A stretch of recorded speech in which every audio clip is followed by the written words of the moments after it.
Growing Big with Steve Bartylla. Brought to you by Huntworth and these other fine sponsors.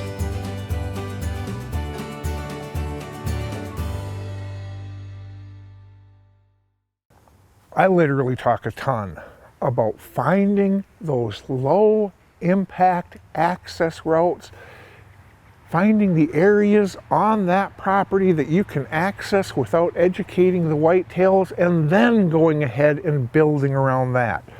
By building around those low impact access points, well, all of a sudden we can go ahead and we can create ourselves low impact, high odds stands.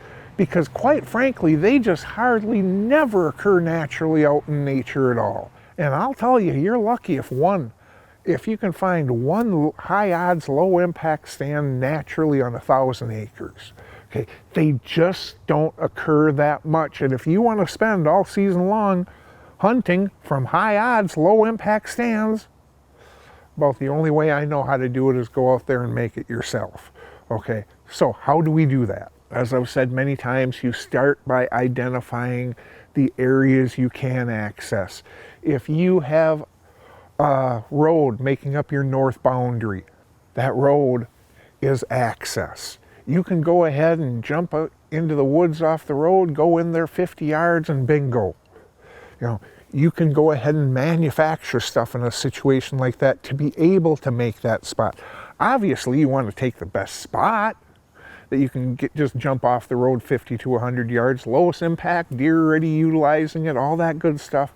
Because remember, it is always so much easier to get whitetails to do something they're already doing than try to get them to do something they've never done before.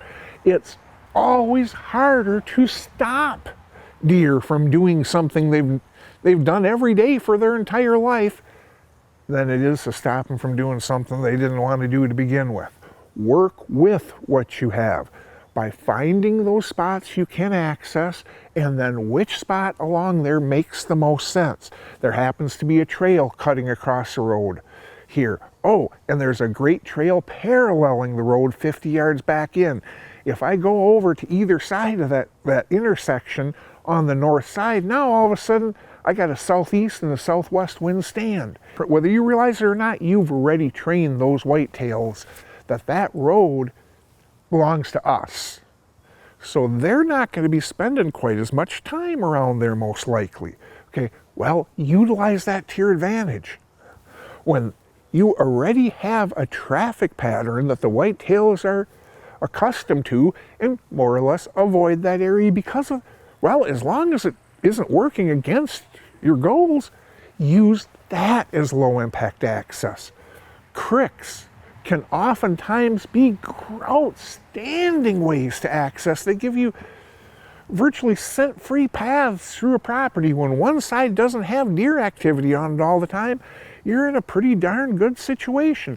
Now you're walking that crick, here comes this nasty drainage up from the ridge.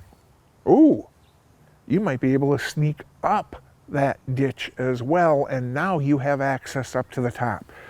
What you do is you have to focus on finding those spots that you can go ahead and access without blowing the entire place up. Think about your wind direction with all this stuff, and yes, it is ideal when not a single deer anywhere goes ahead and smells you, but remember, if they're going to smell you, you want them to smell you on the neighbor's property, not yours. Because just like I was talking about where we access over and over and over and over, we've trained deer. Well, hey, we want to train deer that they're safe on our ground, but yet they're in danger on the neighbors. So when they're winding us over on the neighbors, but they're never winding us when they're on our side of the fence, we might hurt that hunt itself, but we're helping ourselves in a weird way long term because we are reinforcing with those whitetails. You want to be safe? Come over here. You have everything you want, and you don't have to worry about pressure. You accomplish that, and now we're cooking with gas, my friends. Final thoughts brought to you by Huntworth. Low impact, high odd stands means that you find that access first and you build around it. You don't go to the back corner of that field because, oh, there's a great place to put a food plot. No, you put your food plot where you can actually get in, hunt, and get the heck out, where the deer are already going ahead and utilizing it, and all you're doing is you're making them want to utilize it more. You pull that off and you are so much further ahead.